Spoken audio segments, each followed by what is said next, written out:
السلام علیکم ورحمۃ اللہ وبرکاتہ۔ امام علی مقام کا قافلہ مکے سے نکل کر کوفے کے نزدیک ہو رہا ہے۔ منزل و منزل امام علی مقام چند خطبات اور چند خطوط اور چند بیانات ایراد فرماتے ہیں۔ بالآخر ایک مقام کے جس کو ثعلبیہ کے نام سے یاد کیا جاتا ہے، امام کا کاروان وہاں پہنچتا ہے اور یہاں پر امام علیہ السلام کو حضرت مسلم ابن عقیل کی شہادت کی خبر دی جاتی ہے اور امام اس کے جواب میں کچھ فرماتے ہیں اور اس کے دو بیانات اور بھی ہیں۔ روایت ہے کہ عبداللہ ابن مسلم کے توسط سے مکمل تفصیل کے ساتھ اس واقعے کو درج کیا گیا ہے۔ خلاصہ یہ ہے کہ ابن سلیم جو کوفے سے تعلق رکھتا ہے کہتا ہے، میں اور میرے ہمسفر نے مراسم حج کی ادائیگی کے بعد فیصلہ کیا کہ اپنی بھرپور کوشش کر کے جلد از جلد امام حسین کے قافلے تک پہنچ کر ان کے انجام کو دیکھیں گے۔ زرود نامی مقام پر جب ہم امام کے قافلے کے پاس پہنچے تو وہاں بکیر نامی شخص سے ہماری ملاقات ہوئی جو کوفے سے آ رہا تھا۔ ہم نے اس سے اپنے شہر کے حالات دریافت کیے۔ اس نے بتایا کہ خدا کی قسم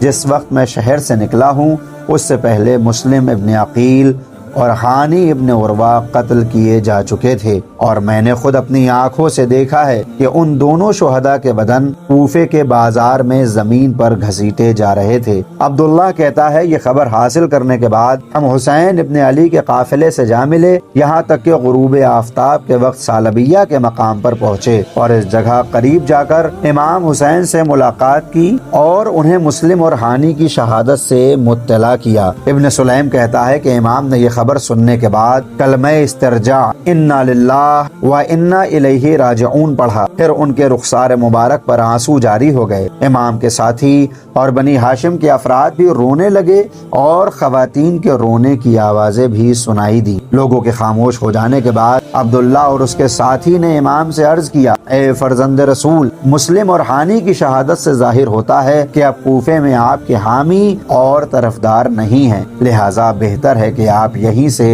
واپس چلے جائیں۔ لیکن اولاد عقیل نے واپسی سے انکار کیا اور کہا کہ خدا کی قسم ہم اس وقت تک چین سے نہیں بیٹھیں گے جب تک یا تو مسلم کے قاتلوں سے ان کے خون کا بدلہ نہ لے لیں یا پھر انہی کی طرح اپنے خون میں نہ نہا جائیں۔ عبداللہ اور اس کے ساتھی اور اولاد عقیل کے درمیان یہ بحث طول پکڑ گئی۔ دونوں اپنی اپنی رائے کو ثابت کرنے کے لیے دلائل لاتے تھے اور تائیدی باتوں کا ذکر کرتے تھے، ساتھ ہی سب اس بات کے منتظر تھے کہ اس سلسلے میں امام اپنی رائے اور فیصلے کا اظہار کریں۔ آخرکار امام نے ارشاد فرمایا، لا خیر فی العیش بعد ہؤلاء، ان سب یعنی مسلم ہانی اور ان کے حامی، ان کے قتل کے بعد زندگی میں کوئی خیر نہیں ہے۔ اور اس طرح سے امام علی مقام نے ثعلبیہ پر حضرت مسلم کی شہادت کی خبر پر رد عمل میں اپنے ارادے کا اظہار کیا۔ حالانکہ اسی مقام پر یہ بھی ملتا ہے کہ ایک شخص حسین ابن علی علیہ السلام کی خدمت میں شرف یاب ہوا اور اس آیے کریمہ کی تفسیر دریافت کی کہ یوم ندعو کل اناس بامامہم، قیامت کے دن ہم ہر قوم امام اور پیشوا کے سورہ بنی آیت 71 امام علیہ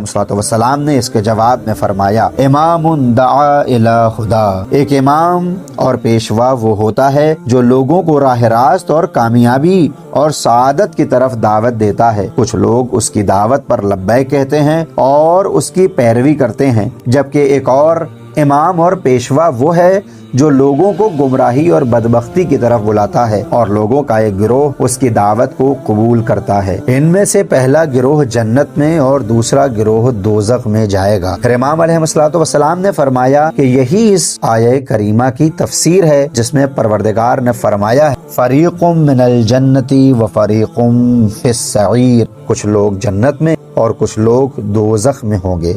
سورہ شعراء آیت نمبر 7۔ ثعلبیہ ہی کے مقام پر یہ امام کا تیسرا کلام ہے جو آپ کی خدمت میں پیش کیا جا رہا ہے۔ کوفے کا ایک شخص امام کی خدمت میں حاضر ہوا۔ دوران گفتگو امام نے اس سے پوچھا کہ وہ کس شہر کا رہنے والا ہے۔ اس نے جواب دیا کہ وہ کوفے کا باشندہ۔ امام نے اس سے فرمایا، اما واللہ لو لقیتک بالمدینہ، خدا کی قسم اگر مدینے میں ہماری ملاقات ہوئی ہوتی تو میں تمہیں اپنے گھر میں جبرائیل کے داخل ہونے کی جگہ اور اپنے نانا پر وحی کے نزول کا مقام دکھاتا۔ اے کوفی بھائی، لوگوں نے علم کی پیاس ہمارے ہی گھرانے سے بجھائی، بس کیسے ممکن ہے کہ ان کے پاس علم ہو اور ہم جاہل اور بے خبر رہیں، یہ نہیں ہو سکتا۔ اس جملے سے یہ اندازہ ہوتا ہے کہ امام علی مقام نے کسی سوال کا جواب دیا۔ جب کتابوں میں اس سوال کو تلاشا جاتا ہے تو مجموعی کیفیت اور خاص کر اس جملے سے جس بات کو سمجھا جاتا ہے وہ شاید کچھ اس طرح سے ہوگی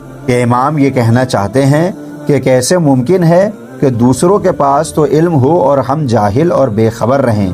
اس بات سے ظاہر ہوتا ہے کہ امام کا خطاب ایک بے خبر اور سادہ لوح شخص سے تھا جس نے دوسرے اور لوگوں کی طرح بنی امیہ کے خلاف امام کے اقدام پر اعتراض کیا تھا، اور امام نے اس کے جواب میں بنی امیہ کے ہاتھوں وقوع پذیر ہونے والے افسوسناک حادثات اور ان کے جرائم کو بیان کرتے ہوئے اس انحراف اور بگاڑ کا تذکرہ کیا تھا جو ختمی مرتبت کی رحلت کے بعد رہبری کے مسئلے میں اسلام میں پیش آیا تھا۔ لہٰذا امام علی مقام نے یہ ظاہر کرنے کی کوشش کی کہ یہ کیسے ممکن ہے کہ جو اعتراض کر رہے ہیں ان کے پاس ان باتوں کا علم زیادہ ہو اور ہم بے خبر رہیں، جبکہ لوگوں کے علم کی پیاس ہمارے گھر سے ہی بجھائی جاتی ہے۔ اس کے بعد امام شقوق اور زوالہ کے مقام پر بھی کچھ بیان کرتے ہیں جو انشاءاللہ کل آپ کی خدمت میں پیش کیا جائے گا۔ وآخر دعوانا ان الحمدللہ رب العالمین۔